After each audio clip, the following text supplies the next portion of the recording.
Bonjour à tous et bienvenue pour la matinale, l'émission quotidienne de CMC Markets qui débute à 10 heures. Je suis Nicolas Chéron, analyste pour vous servir et nous sommes aujourd'hui le lundi 2 mai. Cela veut dire que nous débutons un nouveau mois boursier et nous allons pouvoir voir dans les premières séances quelle est un petit peu la température des opérateurs. Le mois dernier, c'était le mois d'avril. Statistiquement parlant, le mois d'avril était le mois le plus haussier des 10 dernières années. Malheureusement, en fin de mois, nous avons eu des statistiques américaines en demi-teinte qui ont pesé sur les indices boursiers américains. On est donc retombé un petit peu en fin de semaine dernière. On a cassé des supports de court terme. On est passé sur certains indices de haussier à neutre. Et c'est ce qui explique le titre du jour, consolidation des indices en cours. Nous allons voir justement où se trouvent désormais les supports sous lesquels nous passerions en correction. Pour l'instant, il s'agit d'une simple respiration des indices boursiers, du pétrole. Nous allons voir tout cela dans quelques instants dans la matinale. Bonjour à tous et bienvenue.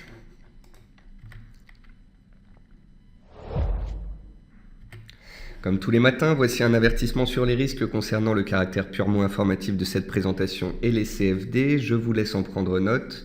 Je vous invite à utiliser les fonctions de chat ou de questions-réponses qui se trouvent en haut de votre écran si vous voulez me poser des questions tout au long de cette présentation. Je salue ceux qui viennent de nous rejoindre et bien évidemment ceux qui nous regardent sur YouTube. Comme tous les matins, nous allons voir ensemble les dernières actualités marché, macro, actions. Nous allons voir les statistiques passées et à venir. Nous allons voir une détection de figures chartistes via l'outil automatique de détection CMC Markets. Puis on passera sur la plateforme et je répondrai à vos questions. Alors, en termes d'actualité, le Brent travaille toujours sa résistance clé à 47 $. Je vous en parlais en fin de semaine passée. Nous avons un beau canal haussier sur le Brent. Les cours sont passés de 38 à 47 $ très rapidement. On a atteint le haut d'un canal journalier et les cours consolident sous la borne haute de ce canal. Cela ne met pas en question la tendance haussière du pétrole, mais ce dernier, tout comme les indices, a besoin de consolider par période. Le dollar index teste sa zone de support à 93,5 points comme à 6 reprises en 2015. Il est passé un petit peu sous ce seuil. C'est vraiment une zone de moyen long terme. On va voir la configuration de court terme d'ailleurs sur le dollar index dans quelques instants. Si le dollar devait plonger sous ce support majeur, eh bien les matières premières et toutes les paires en dollars pourraient continuer de grimper. Au contraire, si cette zone devait être réactive, nous pourrions avoir un rebond du dollar, ce qui peserait sur l'ensemble des paires en dollars et les matières premières.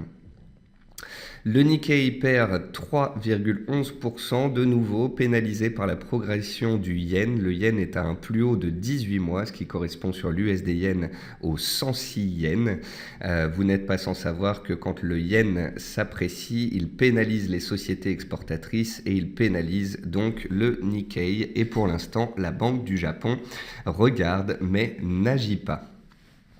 Wall Street a consolidé vendredi, alors dans des proportions gardées, attention, le SP500 n'a pas perdu 3, 4 ou 5%, il a simplement consolidé de 2% depuis ses plus hauts récents à 2110 points. N'oublions pas que le SP500 vient de passer de 1800 points à 2100 points, il a pris plus de 10% en ligne droite, il s'est approché de ses plus hauts annuels et historiques. Et vendredi, suite à des chiffres inférieurs aux attentes, et alors qu'il grimpe depuis plus de 2 mois, le SP500 a consolidé. Il a cassé son support de très court terme, il est passé un peu plus neutre, mais il n'est en rien pour le moment baissier. L'or a inscrit un nouveau plus haut annuel à 1295 $. L'or profite de 2 facteurs. Le premier, c'est la baisse du dollar. Bien évidemment, l'or est inversement corrélé au dollar.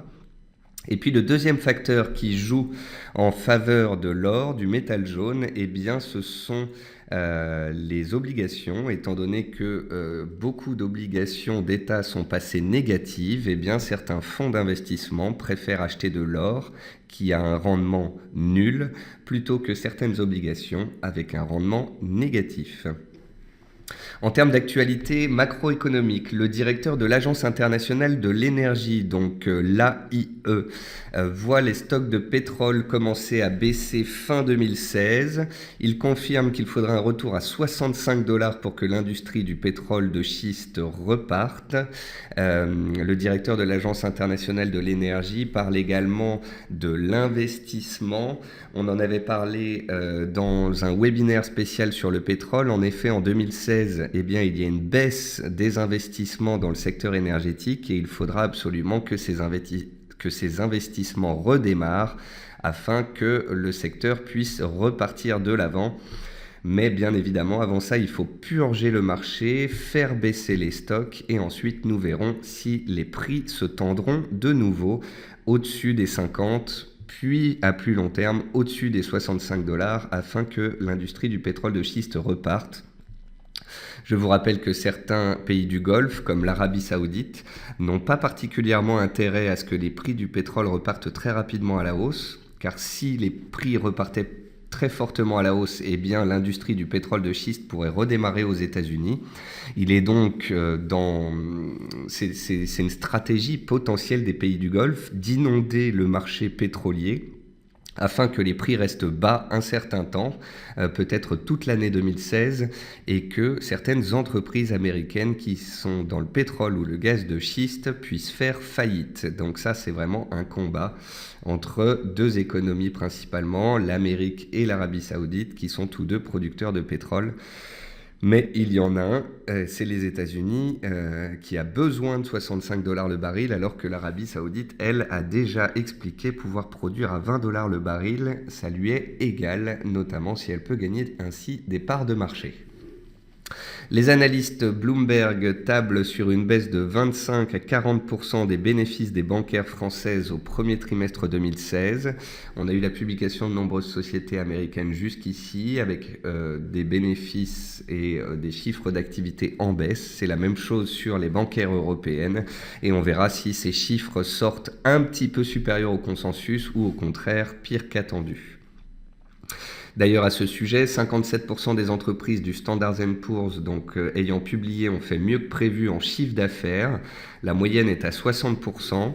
Donc ça veut dire qu'en termes d'activité, les entreprises du S&P font encore moins bien que prévu alors que le consensus était relativement faible. Paradoxalement, 82% des entreprises qui ont publié des résultats nets ont publié des résultats nets supérieurs aux attentes. Donc en fait, les chiffres d'affaires ont baissé plus qu'attendu, mais les résultats nets sont sortis quand même meilleurs qu'attendus. Quelle pourrait être l'explication de cela ? Eh bien potentiellement, des entreprises qui ont vu leur activité baisser ont potentiellement pu baisser leurs charges, mais elles ont également pu diminuer leurs provisions pour charges, leurs provisions pour pertes. Et potentiellement, elles ont ainsi, avec des améliorations comptables, publier des résultats nets positifs ou du moins supérieurs à des attentes très faibles. Il faudra voir au prochain trimestre si cela se confirme, si les chiffres d'affaires arrivent à réaugmenter ou si au contraire les résultats se contractent encore plus. Et puis côté chinois, les PMI sont ressortis inférieurs aux attentes ce dimanche à 50,1 au lieu de 50,3 pour le PMI manufacturier et à 53,5 contre 53,8 pour le PMI non manufacturier. Côté entreprise, le géant du pétrole Halliburton était censé fusionner avec Baker Hughes aux États-Unis. C'était une fusion à 28 milliards et a priori cette fusion pourrait être annulée. Cela montre à quel point ce secteur pétrolier qui tente de se consolider, eh bien ça ne se fait pas si facilement que cela. Les deux sociétés voulaient fusionner et annulent cette fusion. C'est un secteur en ce moment qui est en plein chamboulement, en pleine, en pleine modification. On a, nous, en France, notamment des sociétés comme Vallourec qui ont fait des augmentations de capital. L'augmentation de capital a fonctionné. Elle est ici. Le succès de son augmentation de capital de 479,9 millions d'euros. Le secteur pétrolier est un petit peu en train de se transformer. Des sociétés vont faire faillite, d'autres font des augmentations de capital, d'autres tentent de fusionner. C'est un secteur qui va mettre un certain temps à se remettre. Autre publication d'entreprise, AB Science a publié un chiffre d'affaires en hausse de 8,8%. Bon, c'est pas ce qui va faire forcément bouger beaucoup AB Science, qui est une société biotechnologique et qui évolue plus souvent au gré des news concernant ses recherches que de son chiffre d'affaires. Euler Hermès a vu son résultat augmenter de 16,2% au premier trimestre et confirme ainsi sa bonne dynamique. Et puis Soitec a publié une perte nette de 72 millions d'euros. Côté meilleure et moins bonne performance du CAC 40, vous pouvez voir que la plus forte hausse est de 2% presque pour Pernod Ricard. Ensuite, on a Airbus qui rebondit. Et puis dans les baisses, on a les bancaires qui sont sous pression. Elles étaient déjà sous pression en fin de semaine dernière, ce n'était pas très bon signe. Elles continuent de consolider encore aujourd'hui. Il faudra faire attention à ce secteur bancaire dont on attend des chiffres justement d'activité en nette baisse, comme nous l'avons vu il y a quelques instants. Côté statistiques passées, vendredi, on retiendra le PIB français qui est ressorti à 0,5% au lieu des 0,4% attendus. On retiendra également l'indice Chicago PMI inférieur aux attentes et la confiance des consommateurs américains inférieure aux attentes également. Ce sont notamment ces chiffres qui ont fait plier les indices américains en fin de semaine dernière, alors que nous étions à la dernière séance de la semaine, qui était aussi la dernière séance du mois. Et c'est ce qui expliquait, je pense, ces forts dégagements avant un week-end particulièrement long, puisque vous voyez ici qu'aujourd'hui, marchés chinois et anglais sont fermés ce jour. Il se pourrait donc que nombreux opérateurs aient fermé des positions vendredi. C'est ça qui a dû engendrer un pic de volatilité vendredi après-midi. Et puis, ce matin, on a des marchés qui sont un peu plus calmes et stables. Aujourd'hui, donc, on a eu des PMI publiés ce matin et puis cet après-midi, on aura des PMI américains cette fois-ci. On aura aussi les dépenses de construction et je vous ai aussi mis les statistiques qui vont venir dans la nuit. Demain matin à 3h30, on aura des chiffres de l'immobilier en Australie et puis surtout à 6h30, on aura les taux d'intérêt de la Royal Bank of Australia, donc la Banque centrale d'Australie. Et puis à 3h45, vous noterez aussi ici cet indice chinois. Donc voilà, on commence aujourd'hui par des statistiques européennes de moyenne importance. Cet après-midi, on a des chiffres d'activité et puis on fera attention cette nuit aux chiffres australiens et chinois. Et puis, pour finir cette présentation, comme tous les matins, voici la détection d'une figure chartiste par la plateforme de CMC Markets. Ici, j'ai choisi donc la paire NZD Yen en données journalières. L'outil de détection de figure chartiste CMC Markets voit un triangle que je considère comme valide. En fait, je choisis souvent des figures chartistes d'indécision, desquelles on va sortir soit à la hausse, soit à la baisse, qui nous montrent qu'on est potentiellement sur des zones clés. Depuis 3 séances, donc jeudi, vendredi et lundi, aujourd'hui, le yen est recherché. C'est ce qui explique la baisse de la paire NZD yen. Par contre, vous remarquez que le NZD yen arrive ici sur une zone de support dans la zone des 74 qu'il avait beaucoup travaillé au début de l'année 2016. On a un potentiel triangle qui se forme et même si la tendance est baissière et que l'on peut potentiellement sortir par le bas de ce triangle dans le sens de la tendance, eh bien pour l'instant on est sur la borne basse du triangle et on pourrait donc y réagir. Excusez-moi, ici j'ai fait une petite erreur. La sortie du triangle se fait généralement dans le sens de la tendance. J'ai oublié de modifier ce commentaire. Alors, on va passer sur la plateforme de CMC Markets et on va commencer comme d'habitude par les indices boursiers. Jusqu'ici, nous avons suivi le SP500 qui était dans une dynamique haussière portée par sa moyenne mobile à 15 séances. Jeudi dernier, on a donné une première alerte en cassant la moyenne mobile de très peu. On était sur le support des 2080 points qui devait tenir. On l'a cassé vendredi. Alors vendredi, les opérateurs se sont fait une frayeur. On est quand même descendu jusque 2050 points sur le SP500, puis on est remonté un peu en fin de séance. Potentiellement, comme je vous l'ai expliqué, vendredi, les opérateurs ont pris des bénéfices puisque c'était la fin de la semaine, la fin du mois, qu'on allait vers un week-end relativement long avec en plus des statistiques chinoises. Le marché n'est pas passé de haussier à baissier, il est passé de haussier à neutre à court terme. Pour moi, le SP500 sera neutre entre 2040 points et 2110 points. Pour repasser haussier fortement, il faudrait qu'il remonte au-dessus de sa moyenne mobile à 15 séances, puis qu'il casse ses plus hauts récents, auquel cas il irait chercher ses plus hauts historiques. Si pour le moment il est très neutre, s'il casse son support les plus bas de vendredi dernier et qu'il revient vers les 2040, eh bien il sera neutre avec un biais baissier. Et si on vient casser les 2040, alors il passera potentiellement baissier en données journalières. Pour l'instant, n'allons pas trop vite en besogne. Le SP500 est dans une dynamique neutre. Sa moyenne mobile à 15 séances a toujours une orientation haussière. Vous voyez que le SP500 a consolidé pendant quelques séances comme il l'avait fait ici début avril. Pour l'instant, on n'est pas dans le cadre d'une forte correction. On n'a pas vu les indicateurs comme le yen ou le VIX littéralement exploser à la hausse. Ils se sont appréciés un petit peu, certes, nous donnant des alertes, des prémices de consolidation, de correction. Pour l'instant, on est dans une respiration légitime des cours, sous les plus hauts annuels et historiques, et alors qu'on était monté très fortement pendant 2 mois. Donc, on a une zone de soutien sur les plus bas de la semaine dernière, et puis les 2080 points qui faisaient support jusqu'ici font résistance, et il faudra réussir à regagner cette zone de prix pour repasser donc dans une dynamique un peu plus haussière.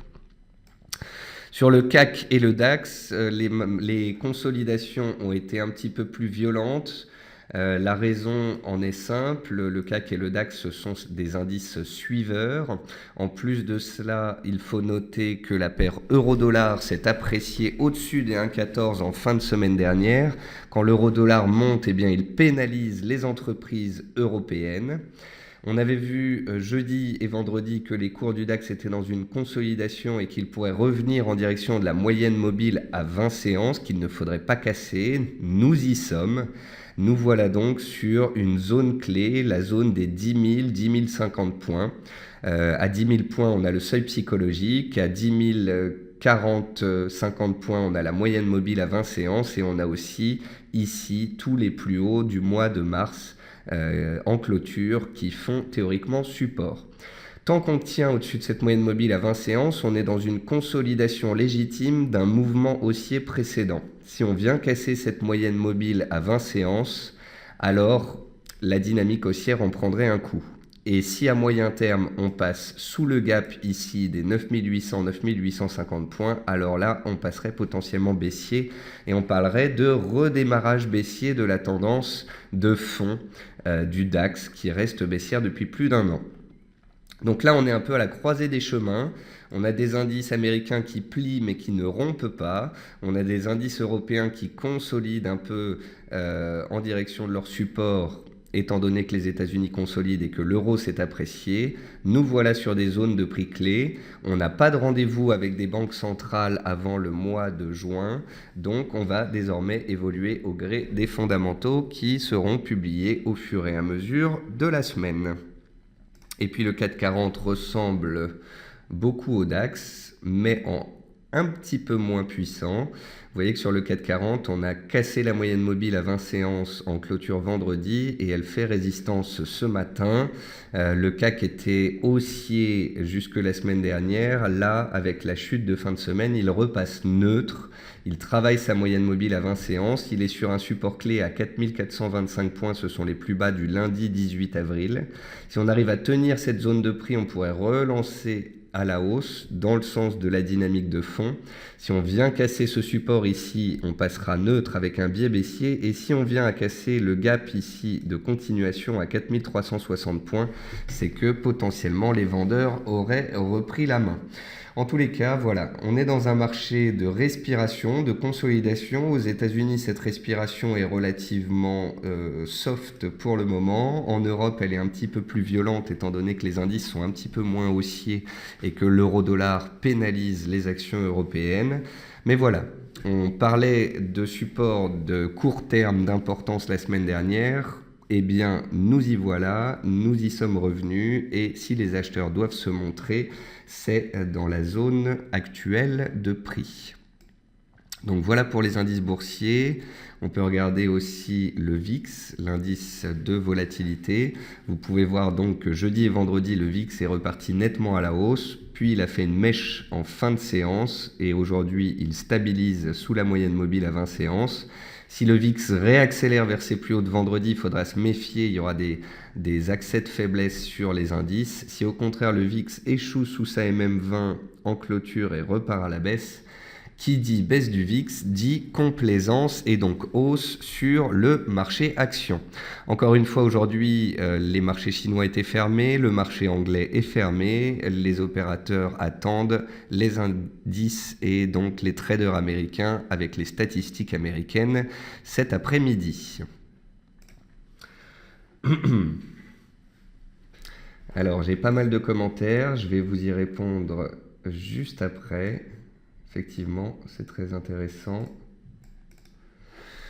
Alors,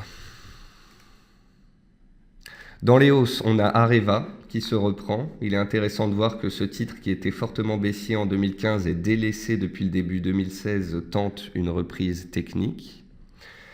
Derichebourg est recherché, monte petit à petit, arrive sous la zone de résistance des 2,90, une résistance clé.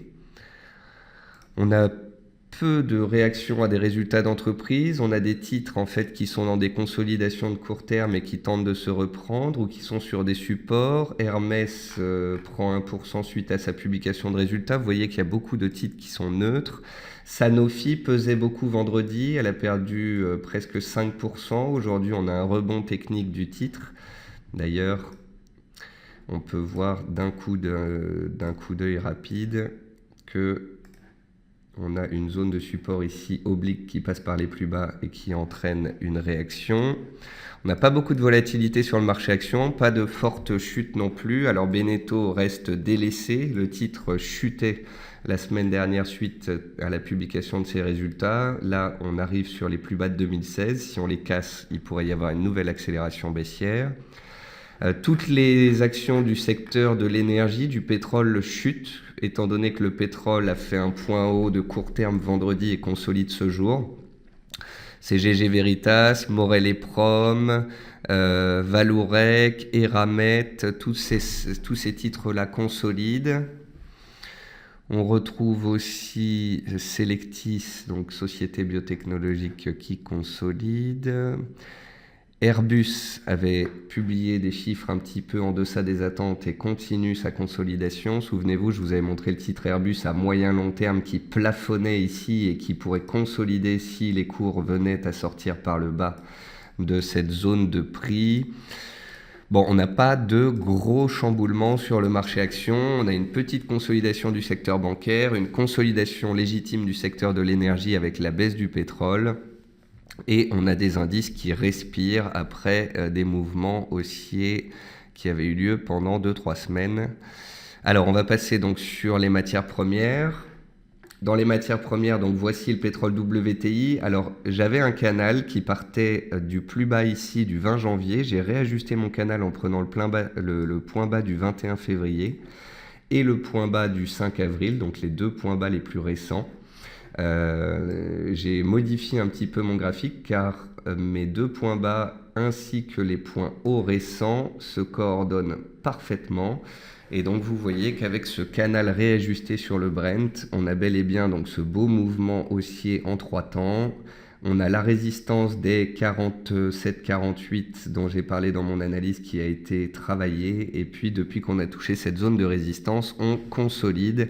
C'est ce qui explique la baisse des actions du secteur de l'énergie. Même si le pétrole devait continuer de grimper en direction des 50 voire plus, le pétrole a l'habitude de monter en crabe. On fait 3 pas en avant, 1 pas en arrière, 3 pas en avant, 1 pas en arrière, 3 pas en avant. Ici, on pourrait donc faire 1 ou 2 pas en arrière et consolider cette forte appréciation des cours que l'on a eu récemment. Même chose sur le pétrole WTI. On reste dans une tendance haussière. Les supports tiennent, mais il y a un rythme de progression à respecter. Et là, à court terme, eh bien, on fait une pause. Le gaz naturel, lui, évolue dans une figure d'élargissement, comme le Standard & Poor's, si vous avez fait le parallèle. Donc une figure d'élargissement, c'est des plus hauts qui vont de plus en plus haut et des plus bas ici qui vont certes de plus en plus haut, mais vous voyez que le rythme de hausse est relativement faible. C'est une droite haussière à faible pente. Donc la zone basse est ici, on a réagi non loin de la zone basse. La zone haute est là, donc théoriquement, ce sont les zones dans lesquelles acheteurs et vendeurs surveillent des réactions. Les cours de l'argent consolident un petit peu ce jour après la forte appréciation de la semaine passée. En données hebdomadaires, souvenez-vous de ce graphique. On avait vu que les cours de l'argent avaient cassé une oblique baissière début 2016, que les cours étaient dans un range et que la sortie du range à la hausse était un signal puissant. Et bien, depuis cette cassure des 16,35, on continue de grimper. Et la prochaine résistance majeure sur les cours de l'argent apparaît à 18,70. Si le dollar continue de consolider, l'argent pourrait aller tout droit vers ce seuil. Si au contraire le dollar américain rebondit sur son support de moyen terme, alors des consolidations seront à envisager. Il faut dire que les cours de l'argent ne montent pas toujours en ligne droite. Il y a aussi des phases de consolidation. Donc tout dépendra du dollar américain. Et puis l'or profite, c'est vraiment un changement de paradigme auquel on assiste en 2016 sur l'or. L'or était dans un canal baissier en 2013, 14, 15. Depuis début 2016, on a noté un changement d'état d'esprit des opérateurs. On a vu une belle appréciation des cours de l'or en début d'année. L'or profitait de la baisse des indices boursiers, des taux obligataires très bas, de l'aversion au risque, du dollar en baisse. C'est tout ça qui a fait grimper les cours de l'or.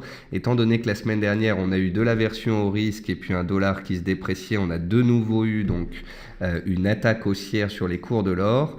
En théorie, les cours de l'or viennent ici de casser un canal baissier et de s'en extraire.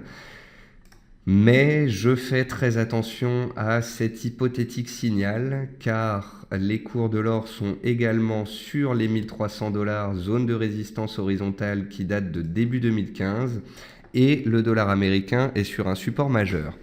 Donc voilà, je préfère attendre de voir le support du dollar américain casser nettement et les 1300 cassés sur l'or pour envisager une nouvelle vague d'appréciation en direction des seuils suivants à 1340 et 1380. Car si au contraire les cours de l'or ont poussé comme ça en fin de semaine dernière, mais que en cette semaine, eh bien, on a un rebond des indices et on a un rebond du dollar, et bien l'or pourrait tout aussi bien consolider de nouveau. Donc je prends ce signal avec des pincettes. Et puis à court terme, on notera donc la moyenne mobile exponentielle à 43 périodes sur les cours de l'or qui soutient les cours et qui permet d'être un bon catalyseur,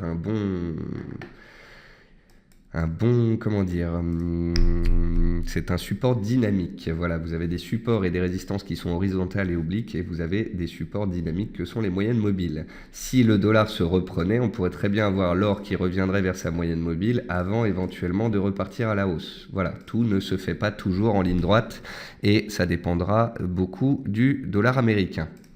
Et puis pour finir avec les matières premières, voici le riz. Le riz, on a vu ensemble qu'il était dans une tendance haussière forte depuis 2 semaines, que tant qu'il clôturait au-dessus de sa moyenne mobile à 7 séances, il était fortement haussier. Le riz a clôturé jeudi au-dessus de sa moyenne. Vendredi, il a ouvert en dessous, mais il a clôturé au-dessus. Et donc aujourd'hui, il reprend sa hausse.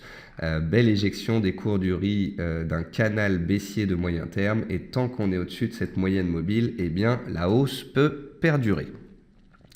Et enfin, donc, on va finir avec les paires de devises. Et sur les paires de devises, c'est surtout une devise que je veux vous montrer, c'est le dollar américain que voici. Voici le dollar américain, il a baissé en mars avec l'effet BCE, il a baissé en fin mars avec l'effet Janet Yellen. Il a récemment chuté étant donné que la Banque centrale américaine a botté en touche sur les taux et ce qui explique la forte baisse depuis une semaine, c'est la baisse de la paire USD-Yen. En fait, c'est une baisse mécanique du dollar puisque le yen s'est fortement apprécié. Donc, c'est pas tant le dollar non plus qui chute fortement. En tous les cas, le dollar revient travailler cette zone des 93 points. Les 93 points, c'est une zone de prix très travaillée à 6 reprises en 2015. Donc voilà, le dollar a baissé pendant une semaine en ligne droite. Il arrive dans une zone vraiment clé. S'il casse cette zone en force, qu'il part à la baisse, alors toutes les matières premières pourraient continuer de profiter de cet effet baisse du dollar. Par contre, qui dit baisse du dollar dit hausse de l'euro-dollar. Et donc, si vous voyez le dollar américain chuter, eh bien, il faudra garder en tête que l'euro-dollar monterait et que ça pèse sur les actions européennes. Quand vous avez un euro-dollar en hausse, vous avez des actions européennes qui sous-performent grandement les actions américaines. Donc, les acheteurs auront plutôt tendance à aller sur les indices forts. Et donc les indices américains qu'à aller sur des indices faibles, les indices européens, s'ils sont pénalisés bien évidemment par l'euro-dollar. Donc cette semaine, ce sera vraiment le dollar au centre des attentions. L'AUD-USD, lui, évolue dans un biseau ascendant moyen terme. La zone de support est ici, ce sont les 0,7570, c'est le bas d'une oblique de moyen terme haussière. Tant qu'on sera au-dessus de cette dernière, on peut remonter un peu. Vous comprendrez néanmoins que si le dollar américain réagit sur son support et devait s'apprécier, l'AUD pourrait partir à la baisse. L'AUD est là, l'euro-dollar est ici, 1,1470, presque 1,15. L'euro-dollar arrive sur sa zone de résistance majeure des 1,15 qui date de 2015 et qui a été touchée à de nombreuses reprises. L'euro-dollar donc s'apprécie vu que le dollar américain est sous pression. De la même façon que le dollar américain arrive sur support, l'euro-dollar arrive sous résistance. Si on échoue sous les 1,15, que le dollar se reprend, on pourrait donc avoir une nouvelle rotation de l'euro-dollar vers les supports. Par contre, si on casse les 1,15 en force, qu'on accélère et que le dollar chute, il ne faudra pas se mettre en face car le mouvement ici est en tendance, il est haussier, il est fort. Donc s'il y a un échec constaté, les vendeurs pourraient s'emparer de la paire. Si au contraire il y a un passage en force, attention, ça peut aussi aller très vite. Comme en août dernier, quand l'euro-dollar avait cassé les 1,15, il était allé à 1,17 en une seule séance. La livre continue de consolider sous sa zone des 1,46, 1,4660. Donc résistance de moyen terme. Si le dollar se reprend, elle consolidera vers les 1,45, les anciens plus hauts du mois de mars. Si au contraire le dollar continue de chuter et que la livre casse les 1,4670, eh bien la prochaine zone technique, c'est la zone des 1,49, 1,50. L'USD CAD est à surveiller car l'USD CAD, il profiterait d'un rebond du dollar et il profiterait d'une baisse du pétrole. Donc l'USD CAD est à surveiller, on note une divergence sur le RSI, on voit des cours dont le rythme de baisse diminue, on a beaucoup chuté en l'espace de 4 mois, le pétrole est beaucoup monté. Si vous pensez que le dollar américain va se reprendre et que le pétrole va baisser, l'USD CAD est une paire pour vous à surveiller. Et puis l'USD Yen, pour finir, l'USD Yen, donc le voici. C'est une paire très baissière à cause de l'appréciation du yen, étant donné que la BOJ ne fait rien. Je voulais vous montrer néanmoins cette petite oblique qui passe par tous les plus bas sur l'USD yen. Si le dollar américain se reprenait, eh bien, cela pourrait potentiellement se faire sur ce seuil. Donc si on casse les 106 et qu'on accélère à la baisse, eh bien, on pourrait aller en direction du seuil psychologique des 105 puis des 100 yens, mais à très court terme, avec le dollar sur une oblique de soutien et l'USD yen sur cette oblique, un rebond technique des cours en cas de bon chiffre américain n'est pas chose impossible, donc c'est à surveiller. Et puis pour finir, donc je vais répondre à vos questions. Christian nous dit, il est souvent dit que les PMI chinois nationaux sont gonflés par rapport au PMI chinois Caixin. Faut-il s'attendre demain à des chiffres PMI chinois en dessous de 50? Christian, très belle analyse de votre part, effectivement. Les chiffres nationaux sont souvent un petit peu meilleurs que les chiffres faits par d'autres agences. Il faudra donc suivre avec attention le PMI Caixin de demain. S'il est sous 50, ça pourrait fortement peser sur les actions chinoises et sur l'ensemble des indices boursiers. Paul dit pourquoi les banquières italiennes se font massacrer. Alors Paul, les banquières françaises sont sous pression. Les bancaires françaises sont sous pression étant donné que les chiffres d'affaires et les résultats nets sont attendus en très nette baisse, comme on l'a vu au début de cette émission. Or, il se trouve qu'en Europe, les bancaires les plus attaqués, les plus fragiles ces derniers temps sont les bancaires italiennes. Il est donc légitime, quand le secteur bancaire est attaqué, que les banques italiennes soient les plus vendues. La raison est simple, il y a 365 milliards de dettes potentiellement difficilement remboursables dans les caisses des banques italiennes. Récemment, un fonds de défaisance avait été créé d'une taille de 5,7 milliards. Vous comprenez bien qu'un fonds de 5,7 milliards aura du mal à encaisser des chutes drastiques sur 365 milliards de dettes obligataires qui pourraient ne pas être remboursées. Et c'est ce qui explique que l'Italie est dans une situation vraiment critique. Paul dit également Porto Rico suspend le paiement de son échéance du mois de mai. Effectivement, Paul, Porto Rico est dans une situation très difficile, tout comme le Venezuela. On a comme ça des pays qui ne peuvent pas rembourser les dettes et on pourrait donc avoir des faillites techniques d'État en 2016. Loïc me parle d'une réaction du DAX et on va regarder ça pour finir. Sur le DAX, vous pouvez prendre la moyenne mobile à 20 séances. C'est vraiment un outil très utile. Et d'ailleurs, je vais en profiter pour répondre à la dernière question de Simon. Simon me dit « Bonjour Nicolas, pourquoi est-ce que tout d'un coup tu as les bandes de Bollinger sur tes graphiques ?» Eh bien, la réponse est simple, Simon. J'ai utilisé les bandes de Bollinger, la moyenne mobile à 20 jours et la moyenne mobile à cette période pendant des années. J'utilisais beaucoup cet indicateur dans les années 2009 à 2011, notamment sur le marché action. Je trouve que ces indicateurs dynamiques sont très utiles et j'avais gardé l'habitude d'utiliser des moyennes mobiles pour cadrer les cours. Récemment, travaillant avec des formateurs et avec des traders qui utilisaient ces moyennes mobiles-là, j'ai conversé à de nombreuses reprises sur l'utilité de ces outils. J'essaye en fait d'utiliser par période différents outils. Il y a des périodes où je vais utiliser des supports résistance horizontaux, des retracements de Fibonacci. Il y a d'autres périodes où je vais utiliser des moyennes mobiles et des indicateurs dynamiques. Le but est d'utiliser toutes sortes d'indicateurs afin de vous aider à les comprendre et à les utiliser. Voilà, sur ce, un bon point de début de semaine. J'espère que cela vous a plu.